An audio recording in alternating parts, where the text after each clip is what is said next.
சிங்கக்குட்டியும் வண்ணத்து பூச்சும். ஒரு பசுமையான காட்டில் லியோ என்ற சிங்கக்குட்டி வாழ்ந்தது. நல்ல மனசு கொண்ட அதற்கு விளையாட நண்பர்கள் யாரும் இல்லை. காட்டின் ஒரு ஓரமாக அமர்ந்து மற்ற விலங்குகள் விளையாடுவதை பார்த்து அது எப்போதும் சோகமாகவே இருந்தது.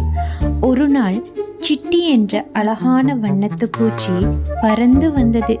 திடீரென பலத்த காற்றில் அதன் சிறகில் காயம் ஏற்பட்டு முட்கிளையில் விழுந்து அழுது கொண்டிருந்தது.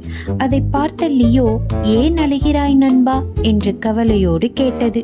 மனமுருகிய லியோ, "நீ பயப்படாதே" என்று கூறி மென்மையான இலைகளால் சிட்டிக்கு ஒரு படுக்கை செய்து கொடுத்தது.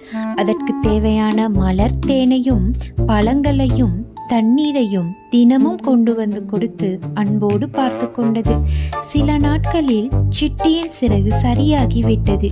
அது மகிழ்ச்சியாக மீண்டும் பறந்தது. போகும் முன், "லியோ, ஆபத்தில் உதவி செய்தவனே உண்மையான நண்பன். உன் நல்ல மனசுக்கு நிறைய நண்பர்கள் கிடைப்பார்கள்" என்று நன்றியோடு கூறி சென்றது. சிட்டி சொன்னபடியே லியோவின் நல்ல குணத்தை கேள்விப்பட்டு முயல்கள், அணில்கள், குரங்குகள் என காட்டு விலங்குகள் அனைத்தும் தேடி வந்தன. சிட்டியும் பறந்து வந்து லியோவின் மூக்கில் அமர்ந்து அதோடு விளையாடி கொண்டிருந்தது. ஆகவே குழந்தைகளே, நல்ல மனசு இருந்தால் நல்ல நண்பர்கள் கிடைப்பார்கள்.